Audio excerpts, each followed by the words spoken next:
Hello, আসসালামু আলাইকুম। সবাই কেমন আছো? আশা করতেছি সবাই খুব ভালো আছো। আম শামীম ফ্রম সুভাষেডু। আমি শামীম সুভাষেডু থেকে বলতেছি। সো আজকে তোমাদের ম্যাথসের জিওমেট্রির উপরে কিছু ক্লাস নেওয়া হবে, কারণ তোমরা অনেকেই নক করেছো যে জিওমেট্রিতে বেশ কিছু প্রবলেম ফেস করতেছো। সো জিওমেট্রির বেশ কিছু কোশ্চেন আজকে আমরা সলভ করব। সো তার আগে বলি, সুভাষেডু বেশ কিছু অ্যাক্টিভিটিস তোমাদের জন্য অলরেডি রান করেছে। তোমরা জানো তোমাদের জন্য ফ্রি এক্সাম ব্যাচ চলতেছে। অনেক অনেক স্টুডেন্ট সেখানে প্রতিদিন পরীক্ষা দিচ্ছে। অ্যাট দ্য সেম টাইম তোমাদের বেশ কিছু কোর্স আমরা আনতেছি, যেগুলো তোমাদের অ্যাডমিশনের ক্ষেত্রে বেশ হেল্পফুল হবে। অ্যাট দ্য সেম টাইম আমরা রেগুলার বেসিসে ইউটিউবে ক্লাস নিচ্ছি ম্যাথসের উপরে এবং ইংরেজির উপরে। অলরেডি একটা প্লেলিস্ট চলতেছে তোমরা জানো ভোক্যাবুলারির উপরে, ডেইলি ভোক্যাবুলারি নামে। At the same time Bangla to English and English to Bangla translation, সেটাও আমরা ডেইলি বা একদিন পরপরই সেটা নিয়ে আমরা ক্লাস দিচ্ছি, এবং ম্যাথসেরও ক্লাস ইন্টারভ্যালে চলতেছে। ঠিক আছে, সো আজকে আমরা তাহলে যেটা করি সেটা হচ্ছে জিওমেট্রির কোশ্চেন দুইটা সলভ করার চেষ্টা করি। সো প্রথম যে কাজটা করতে হবে, প্রবাবলি তোমাদের মধ্যে যেই প্রবলেম হয় জিওমেট্রি সলভ করার ক্ষেত্রে, সেটা হচ্ছে you don't have the basic knowledge of geometry. So this is the main problem of years.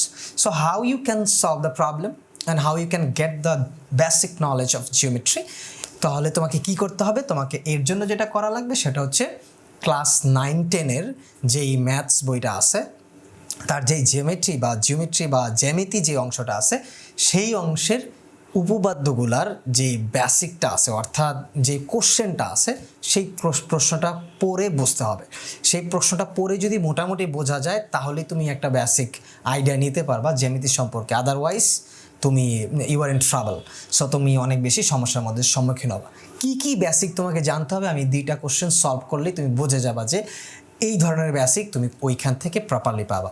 তারপরও যদি প্রবলেম হয়, আমরা তো রেগুলার বেসিসে ম্যাথসের উপরে ক্লাস নিচ্ছি, সো কোনো চিন্তা করার কারণ নাই, এটা চলবে। তোমরা শুধু যেটা করবা, এখানে রেগুলারলি প্রেজেন্ট করবা এবং ক্লাসগুলো খুব ভালো করে দেখবা, তাহলেই হবে। দেখো, প্রথমে একটা প্রশ্ন আছে। আমি এখানে একটা মিক্সড জিওমেট্রি নিয়েছি। অর্থাৎ মিক্সড জিওমেট্রি বলতে একটা সার্কেল আছে, সার্কেলের ভিতরে আমি একটা ট্রায়াঙ্গেল নিয়েছি। ঠিক আছে, so first of all I need to you need to understand or introduce of circle. So সার্কেলের প্রতি তোমার কি হইতে হবে? পরিচিত হইতে হবে। দেখো, এটা একটা সার্কেল মানে কি? বৃত্ত, তাই তো? তারপর হচ্ছে এই অংশটা পুরো, এই যে বৃত্ত ঘুরতেছে, এইটাকে আমরা বলি বৃত্তের লেন্থ বা দৈর্ঘ্য। আর যদি আমরা খুবই ভাষাগতভাবে বলি, সার্কামফারেন্স বা পরিধি। ঠিক আছে, তার মানে আমরা বৃত্তের এই জায়গাটা, যে দাগটাকে আমরা বলি পরিধি। ঠিক আছে, অন্য কিছুতে যেই ধরো আমরা চতুর্ভুজে বা ত্রিভুজে যেগুলোকে আমরা লেন্থ বলি, দৈর্ঘ্য বলি, সেটাকে আমরা বৃত্তে বলি পরিধি। ঠিক আছে, বৃত্তের আরেকটা জিনিস আছে, সেটা হচ্ছে রেডিয়াস, যেটাকে আমরা বলবো ও থেকে এ যেইটুকু অংশ, সেটুকে বলে রেডিয়াস বা ব্যাসার্ধ। এইটাকে যদি আমি ফুল করে দিই, সেটা হবে হচ্ছে ডায়ামিটার বা ব্যাস। ঠিক আছে, আর এই যে এ বি, অর্থাৎ ব্যাস ছাড়া ব্যাস একটা বৃত্তের বৃহত্তম জ্যা, এছাড়া বাকিগুলা যদি আমি কোনো কিছু ড্র করি, সেগুলোকে আমরা বলবো জ্যা বা কর্ড। ঠিক আছে, তা মোটামুটি আমরা সার্কেল সম্পর্কে একটা আইডিয়া নিয়ে নিলাম, তার ইংলিশ টার্মগুলো জেনে ফেললাম। এইবার আমরা মাঝখানে একটা ট্রায়াঙ্গেল দেখতেছি। সো এই ট্রায়াঙ্গেলের 2টা মান দেওয়া আছে, ও এর একটা মান দেওয়া আছে, ও সির একটা মান দেওয়া আছে। ঠিক আছে, 3 এবং 5। এবং আমাকে এই প্রশ্নে এ বি একটা কর্ড আছে, সেই কর্ডের মানটা জানতে চাইছে, যে পুরো এ বি কর্ডের মানটা কত হবে, সেটা আমাকে বের করতে হবে। এখন দেখো, আমি কি করতে পারি এখানে? আমি যেই কাজটা করতে পারি সেটা হচ্ছে, প্রথম আমাকে ফাইন্ড আউট করতে হবে এটা কোন ধরনের ট্রায়াঙ্গেল। আমরা খুবই সিম্পল ওয়েতে যদি এখানে একটা যে ও সির উপরে যদি একটা দাগ দেখি বা এর মতো, এটা হচ্ছে লম্বর সাইন, অর্থাৎ এটা লম্বর সাইন বা পারপেন্ডিকুলার, যেটাকে আমরা ইংলিশে বলবো পারপেন্ডিকুলার। তার মানে যদি কোনো ত্রিভুজের এক বাহু লম্ব হয়, তার অপরটা যদি হাইপোটেনিয়াস বা অতিভুজ হয়, সেই ত্রিভুজটাকে আমরা বলি রাইট ট্রায়াঙ্গেল বা সমকোণী ত্রিভুজ। অন্য একটা ওয়েও আছে সেটা বোঝার, এটা নিয়ে একটা কমপ্লিট উপপাদ্য আছে, যে কোনো বৃত্তের কেন্দ্র থেকে এবি জ্যায়ের উপরে অঙ্কিত দৈর্ঘ্যটি বা অঙ্কিত ওসিটি হচ্ছে তার লম্ব। তার উপরে কি লম্ব? একই সাথে সেই লম্ব কি করে? এবি জ্যাটিকে সমান 2 ভাগে বিভক্ত করে। তার মানে এই লম্বটা এবি জ্যাকে সমান 2 ভাগে বিভক্ত করতেছে। এটা কমপ্লিট একটা উপপাদ্য। তার মানে আমি যদি এসির মান পাই, তাহলে আমি বিসির মানও খুব সহজে বের করতে পারবো। এসির মান পাইলে আমি বিসির মানও খুব সহজে বের করতে পারবো, কারণ AC is equal to BC আমাদের উপপাদ্যের কন্ডিশন বা শর্ত অনুযায়ী। এখন প্রশ্ন হচ্ছে আমরা তো পিথাগোরাসের ল অ্যাপ্লাই করতে পারবো, কারণ এটা সমকোণী ত্রিভুজ। পিথাগোরাস সেই কথাই বলছে যে একটা সমকোণী ত্রিভুজের hypotenuse square is equal to perpendicular square plus base square. So এখানে আমরা পারপেন্ডিকুলার পাচ্ছি, হাইপোটেনিয়াস পাচ্ছি এবং বেইজটাকে আমাদের বের করতে হবে। সো আমরা খুব সহজেই ওই ফর্মুলা ব্যবহার করে 5 স্কোয়ার সমান 3 স্কোয়ার প্লাস বেইজটাকে যদি আমি এক্স ধরি, এক্স স্কোয়ার, এখান থেকে আমরা এক্সের ভ্যালুটা বের করতে পারি। সো ওইটা হচ্ছে 25 সমান 9 is equal two 9 plus x square. So 25 সমান 9 প্লাস এক্স স্কোয়ার, তা 9টা এখানে নিয়ে আসলে 16 সমান এক্স স্কোয়ার, এক্সের ভ্যালু আসতেছে 4, এক্সের ভ্যালু কত 4, এসির মান 4। সো এইটা একটু লেন্দি প্রসেস হয়ে যায়, তাই না? But this is a admission test, so we need to know the shortcut process all time. So shortcut process কি আমরা একটা জানি, কি বলে, আমরা বেশ কিছু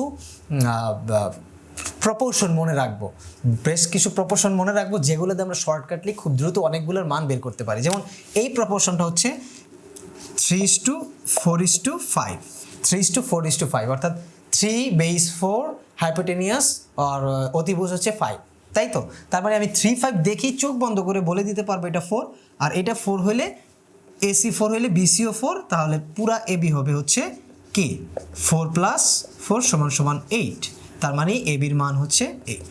আমরা খুব সহজেই ম্যাথটা সলভ করতে পারছি। সো এই ম্যাথটা সলভ করার জন্য আমাদের দুইটা উপপাদ্য সাহায্য নেওয়া লাগছে। একটা উপপাদ্য কি, যে ও কেন্দ্র থেকে এবির উপরে যে কোনো দৈর্ঘ্য কি তা হচ্ছে লম্ব, আরেকটা হচ্ছে সেটা কি করে, দুই ভাগে বিভক্ত করে। কীভাবে করে? দুই ভাগে বিভক্ত করে। এই দুইটা জিনিস আমাকে খুব ভালোভাবে জানা লাগছে। অ্যাট দ্য সেম টাইম পুরো সার্কেলের সবগুলো বিষয় সম্পর্কে আমাকে বোঝা লাগছে। যেমন ওয়ে হচ্ছে একটা কি, রেডিয়াস, ব্যাসার্ধ। সো এই ব্যাপারগুলো, এবং সেই সাথে পিথাগোরাসের যে ফর্মুলাটা, পিথাগোরাসের যে লটা, সেটাও আমাকে এখানে অ্যাপ্লাই করা লাগছে। তার মানে এই জিনিসটা সলভ করার জন্য প্রায় 3টা উপপাদ্য আমাদের মোটামুটি ভালোভাবে জানা লাগছে। জানার সাথে সাথে তাহলে আমরা এই জিনিসটা খুব সহজেই সলভ করে ফেলতেছি। সো তোমাদের মধ্যে যে প্রবলেমটা হয় সেটা হচ্ছে তোমরা ওই বেসিকটা না জানার কারণে খুব সহজে এগুলা সলভ করতে পারো না। So another mixed geometry that I have given to you. So this is the mixed geometry. So এইখানে আমরা একটা কমপ্লিট উপপাদ্যর ব্যবহার দেখব, তারপর আমরা বেশ কিছু জিনিস সলভ করব। ফার্স্ট অফ অল আমরা পরিচিত হয়ে নিই উপপাদ্যটার মধ্যে কি কি আছে। একটা সার্কেলের মধ্যে ইনস্ক্রাইবড আছে দুইটা ট্রায়াঙ্গেল এবিসি এবং ওবিসি, দুইটা ট্রায়াঙ্গেল, তাই তো? সো এখন এই প্রথম ট্রায়াঙ্গেলের বিএসি এর এতে একটা মান দেওয়া আছে, এ অ্যাঙ্গেলের মান দেওয়া আছে 55, অ্যাঙ্গেল বিএসি = 55 ডিগ্রি, এবং আমাকে বলছে ওসিবি অর্থাৎ ওসিবির মানটা আমাকে বের করতে বলছে। পরবর্তী ট্রায়াঙ্গেলের একটা কোণ মান জানতে চাওয়া হয়েছে। প্রথমে আমরা এখানে একটা জিনিস খুব সহজে ফাইন্ড আউট করতে পারি, সেটা হচ্ছে ওবি একটা রেডিয়াস, কারণ কেন্দ্র থেকে বৃত্তের সাথে যে কোনো দৈর্ঘ্যই কি, সেটা তার রেডিয়াস, তাই না? কেন্দ্র থেকে। তার মানে এই যে এটা আমাকে আমরা সহজেই বলতে পারি রেডিয়াস, এবং ওসিকেও আমরা বলতে পারি রেডিয়াস। তার মানে দুইটা রেডিয়াসই সেম হবে, যেহেতু কেন্দ্র থেকে আসতেছে। তার মানে এইটা সমান। তার মানে ওবি এবং ওসি অবশ্যই কি সমান, যেহেতু তারা উভয়ই কি রেডিয়াস। তাহলে আমরা খুব সহজেই বলতে পারি ওবিসি হচ্ছে একটা সমদ্বিবাহু ত্রিভুজ। কি ত্রিভুজ? সমদ্বিবাহু ত্রিভুজ। সমদ্বিবাহু ত্রিভুজের কন্ডিশনগুলো কি, সেগুলো আমাকে অ্যাপ্লাই করা লাগবে। সমদ্বিবাহু ত্রিভুজের কন্ডিশনটা হচ্ছে তার দুইটা বাহু সমান, অ্যাট দ্য সেম টাইম তার দুইটা কোণও সমান। যেহেতু ও বি এবং ও সি বাহু দুইটা সমান, তার মানে ওবির কোণ এই সি অ্যাঙ্গেল, ওসির কোণ হচ্ছে বি অ্যাঙ্গেল। তার মানে এই দুইটা কোণ অবশ্যই সমান, অর্থাৎ এই দুইটা কোণের মানও সমান। এর মান যা হবে এর মানও তাই হবে, কোনো পার্থক্য হবে না, দুইটা মানই সমান হবে। এখন প্রশ্ন হচ্ছে দুইটা মান আমরা কিভাবে বের করব? এই দুইটা মান বের করার জন্য আমাদের আরও একটা উপপাদ্যের কি নিতে হবে, সাহায্য নিতে হবে। আমরা একটা উপপাদ্য জানি, যে কি জানি, বৃত্তের কেন্দ্রস্থ কোণ তার বৃত্তস্থ কোণের দ্বিগুণ, অথবা বৃত্তের বৃত্তস্থ কোণ কেন্দ্রস্থ কোণের অর্ধেক। কি জানি আমরা? বৃত্তের বৃত্তস্থ কোণ কেন্দ্রস্থ কোণের অর্ধেক, অথবা কেন্দ্রস্থ কোণ বৃত্তস্থ কোণের দ্বিগুণ। কেন্দ্রস্থ কোণ কি? বৃত্তস্থ কোণের দ্বিগুণ। এখন বৃত্তস্থ কোণ এবং কেন্দ্রস্থ কোণ কোনটা? যেটা বৃত্তের সাথে যেই কোণটা সেটাকে আমরা বলবো বৃত্তস্থ কোণ, যেটা কেন্দ্রের সাথে সেই কোণটাকে বলবো আমরা কেন্দ্রস্থ কোণ। তার মানে আমরা বৃত্তস্থ কোণ এবং কেন্দ্রস্থ কোণ দুইটা কোণই পেয়ে গেছে। এখন এই দুইটা কোণকে আমরা কি বলছিলাম? আমরা বলছিলাম যে বৃত্তস্থ কোণ কি কেন্দ্রস্থ কোণের অর্ধেক, অথবা কেন্দ্রস্থ কোণ কি বৃত্তস্থ কোণের দ্বিগুণ। তার মানে আমার বৃত্তস্থ কোণ দেওয়া আছে 55 ডিগ্রি, তাহলে কেন্দ্রস্থ কোণ অবশ্যই তার দ্বিগুণ হবে 110 ডিগ্রি। কত হবে? 110 degree. This is a very very similar. Just আমাকে ওই উপপাদ্যটার কন্ডিশনটা জানা লাগবে, জানলে আমরা এটা খুব সহজেই অ্যাপ্লাই করতে পারতেছি। তার মানে আমার কেন্দ্রস্থ কোণ বৃত্তস্থ কোণ ছিল 55 ডিগ্রি, তাহলে কেন্দ্রস্থ কোণ তার দ্বিগুণ হবে 110 ডিগ্রি। সো আমরা এই যে অ্যাঙ্গেল ও এর মান জেনে গেছি 110 ডিগ্রি, এবং আমরা সেই সাথে জানি ওবিসি একটা সমদ্বিবাহু ত্রিভুজ। তার মানে অ্যাঙ্গেল ও বিসি বাহুর বিপরীত কোণ হচ্ছে অ্যাঙ্গেল ও, এবং তার মানে 110 ডিগ্রি। তাই বাকি দুইটার মান কি হবে? আমরা জানি ত্রিভুজের 3 কোণের সমষ্টি কত? 180 ডিগ্রি। ত্রিভুজের 3 কোণের সমষ্টি 180 ডিগ্রি। আমরা একটা কোণের মান যদি 110 ডিগ্রি পাই, তাহলে আর বাকি দুইটা কোণের মানের সমষ্টি কত হবে? 70 ডিগ্রি। কত হবে? বাকি দুইটা কোণের মানের সমষ্টি হবে 70 ডিগ্রি, অর্থাৎ 70 ডিগ্রি। এখন এই 70 ডিগ্রি দুইটা কোণে বিভক্ত হয়ে যাবে, এবং এই বিভক্তের ফর্মুলাটাও আমরা জানি। কি জানি? সেটা হচ্ছে তা অবশ্যই সমানভাবে বিভক্ত হবে। কেন? এটা একটা সমদ্বিবাহু ত্রিভুজ। তো সমদ্বিবাহু ত্রিভুজের দুইটা কোণ সমানভাবে বিভক্ত হয়। তার মানে একটা কোণ যদি 70, দুইটা কোণের সমষ্টি যদি 70 হয়, 70কে যদি আমি 2 দিয়ে ভাগ করি, তাহলে একটা কোণের মান আসে কত? 35 ডিগ্রি। তাহলে এটার মানও 35 ডিগ্রি, এটার মানও 35 ডিগ্রি, অর 35 ডিগ্রি। সো আমরা ওসি কোণের মান, ওসিবি কোণের মান 35 ডিগ্রি পেয়ে গেলাম। কত পেয়ে গেছে? 35 ডিগ্রি পেয়ে গেছে। সো আমি হয়তো বা বোঝানোর জন্য অনেক সময় নিয়ে তোমাদেরকে ভেঙে ভেঙে প্রতিটা পার্ট ভালো করে বুঝাইছি, but if you have the knowledge, probably you are gonna solve that problem very short time. So এই জন্য তোমাকে কি করতে হবে?